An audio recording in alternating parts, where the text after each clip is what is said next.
For today's cup of coffee, we're going to do an outdoor discussion. I've got youngest kid here with me, All right. and we were going to do video about cat that has screamed all day long, except that cat who had screamed all day long jumped off the porch. We have no idea where he is now. So we're going to discuss some of the ghost hunting shows. Kid recently subscribed to, what is it, Discovery Plus? Yeah, Discovery Plus. And it's through, is it Hulu? Roku? It's literally Discovery Plus. Okay. It's just Discovery. You can do that. It's just the network Discovery. They came out with their own thing, Discovery Plus. Okay. Well, I don't know. I haven't watched TV since 2013, haven't subscribed to it, so thus my confusion. If you see the tripod move, it's probably cat of some kind. It's this. Basically, Discovery Plus is the same thing as like Hulu or Netflix, except with, the Discovery Network. I didn't know if it was through Hulu or Roku. I don't know anything about this stuff. It's a completely separate thing, all of its own. Okay. Anyhow, he was watching, is it Ghost Adventures? Is that the name of it? Yeah. And the original thing, wasn't it Ghost Hunters that had weren't they the first ones that started doing that? Oh no, they were not. There's many shows that have been long forgotten that were ghost hunters and such like that. It's just no one has been quite as successful as Ghost Adventures or Ghost Hunters.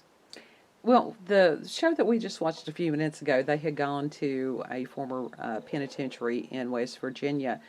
It was season 1 is the season that it was on. I think it was the 4th episode of the penitentiary. No, the 3rd episode of penitentiary, whatever. I don't know. Anyhow, and that this penitentiary had been, what was it, close to 1,000 deaths while it was open. Oh, I think it was over 1,000 deaths. But some of them was, inmate against inmate violence. Some of it was as far as where the inmates had been executed. There had been a riot there, also as far as the... And suicides. Yeah, that's why I was getting ready to say the suicides.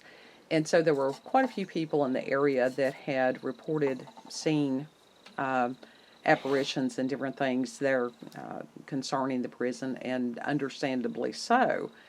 And one of the best parts of it was, as they were talking to local residents, a gentleman drove up, and he actually had been an inmate there from like 66 to 83. And they had asked him, if he would go with them as far as touring the facility, and he did. And that was, this man he's a totally different person than he was when he was there. But that was admirable of them that they allowed somebody that had been on the inside to share his story and his experience with that. And even as far as the facility being haunted, he's like, sure. He's like, as far as that, a lot of these people, he understood that these were evil people, that they had evil in them.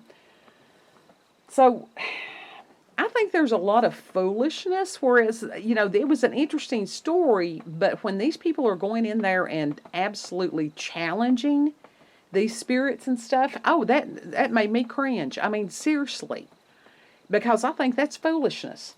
Well, the way Zach Bagans does it is his main source of, like, trying to get them to do stuff and talk to them or whatever is provoking the spirits, which for most ghost hunters that is a absolute no, because you do not want them to harm you, you do not want them to attach themselves to you.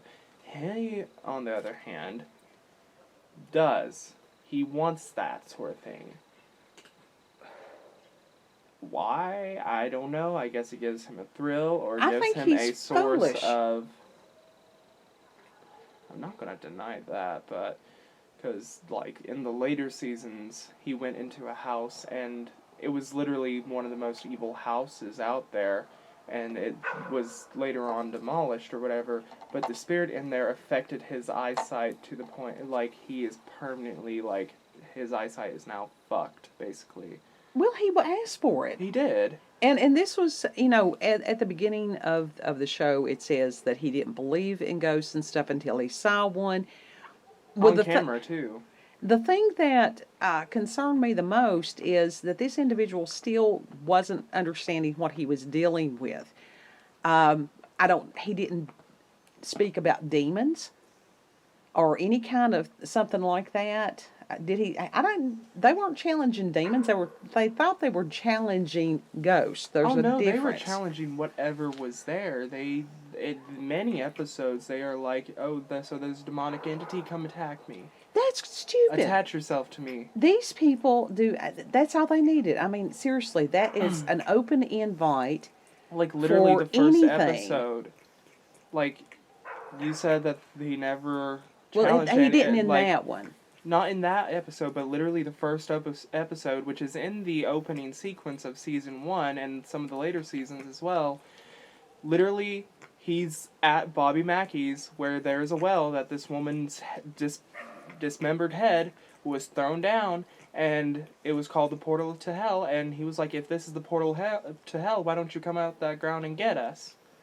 Which, for most ghost hunters that actually take it, like, legitimately seriously, and he does to an extent, it's just his way is very controversial, and it's a no, because most people do not want that stuff attacking them. That's not just controversial. Like I said, that's foolish. To me, that means that foolish to a he lot of doesn't people. understand. He may have seen something, but I don't know that he thoroughly understands as far as the paranormal, the supernatural.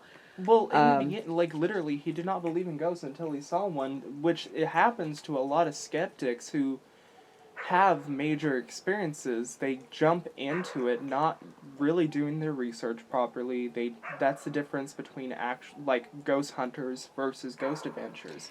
Ghost hunters actually bring it on in a professional manner, how legitimate professional ghost hunters would do.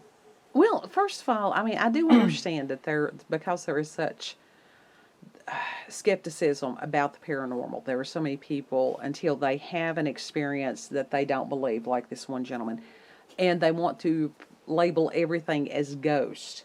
And there's many, many things out there, not just ghost.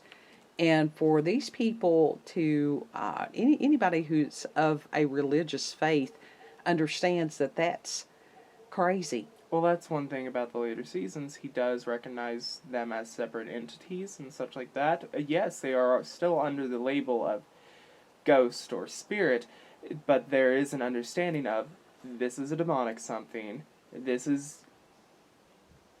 He understands that there is a difference between demonic entities and regular people spirits. Well, and it's one of the things that there are. I was trying to think if there is a world religion that I have studied at some point that does not recognize demonic entities, and I don't think there are any that do not. And that includes not just the Abrahamic religions, but also as far as Buddhism and Hindu and some of the different things like that. All those religions understand that there are demonic entities. So, if he had talked to anyone, just about, other than the only ones that are going to say, oh, no, there's no demons, are going to be like atheists. And even atheists, I think, understand that there's evil. Oh, yeah, certainly. But there's a difference. There's also a difference between evil spirits who are human or were, like actual living people, and truly demonic entities. But, somebody that is earthbound, there's something went wrong there, because that's not normal. We still don't understand exactly what goes on there. Well, there's a lot of reasons why they would choose or get stuck. Some of them, honestly, just lose their way. They got lost somewhere. Some of them are too scared to move on because they don't think that they are worthy of God accepting them, or they think God won't accept them. And there are some that just flat out refuse. They don't want to leave the earth. Well, They don't want to leave what was their home. I think a lot of it has to do with there are a lot of things that masquerade as ghosts that are not. There's a lot of other certainly. entities. Certainly, yeah. So a lot of times people think they're having an encounter with a ghost, and it's something else. But there are genuine human spirits who either do get stuck for one reason or another,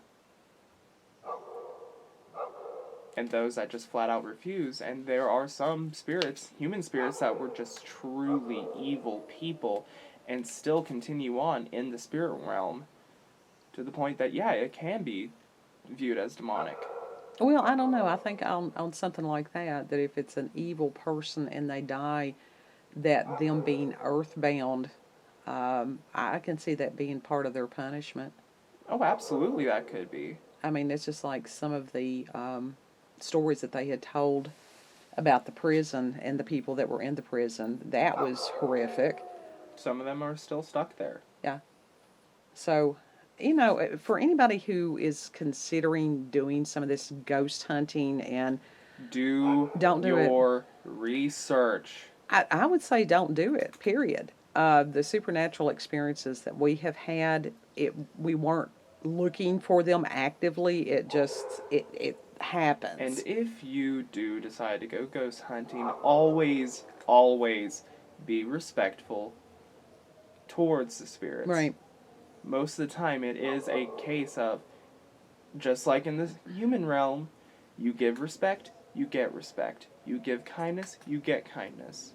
Well, and if you are like Zach Bagans and just provoke, you get scratched and you get attachments and such like that. Well, and if it is a truly demonic entity, it's going to, or if it's just attracted to your aura or spirit, whatever, or just you as a person, it's going to attach itself no matter what you do. Right. I mean, just by you always being take there. precaution. Just know what you are. Just know that you are dealing with the spirit realm, and it's not like the physical realm. No. Well, it's just like any time that we have ever videoed in the graveyards and stuff like that. It is, we always go in there respectful. We explain what we're doing, that we mean no disrespect. We're cautious. We don't walk over graves. We're not in there skipping around and being, disrespectful, because that is a resting place. It is a matter of respect of those who came before. And we've never had any issues. No, because we are always respectful and we always treat them as if they are still living, right. Which is what most of them honestly want. And also, some of the things that we consider spirits, they aren't spirits in general. It's residual energy that right. is just soaked into the surroundings. It is the surroundings, but it's soaked into the property. Right. Is what I'm trying to say.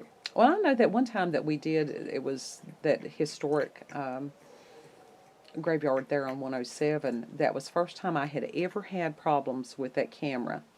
And I did have severe problems with that camera when we were videoing that day. Mm-hmm. That's been a while back. Some spirits just flat out do not want to be filmed, and they will mess with your equipment. Right. They don't want to be recorded, they're going to drain the batteries. Right. If they need more energy, they're going to mess with your electronics and such like that. Right. So anyhow, but yeah, that's our spoopy discussion for our cup of coffee today. If you all have paranormal, supernatural experiences, UFO, aliens, if you have been on one of these ghost hunting adventures, if you've had experiences with alternate realities, with or without substances, email me at cupofcoffeewithscream@gmail.com. And if you just need someone to listen to you, maybe you've had something in your world that has happened that you don't know who to tell it to, go ahead and send me an email. We're pretty good about listening. So you all have a beautiful, blessed day.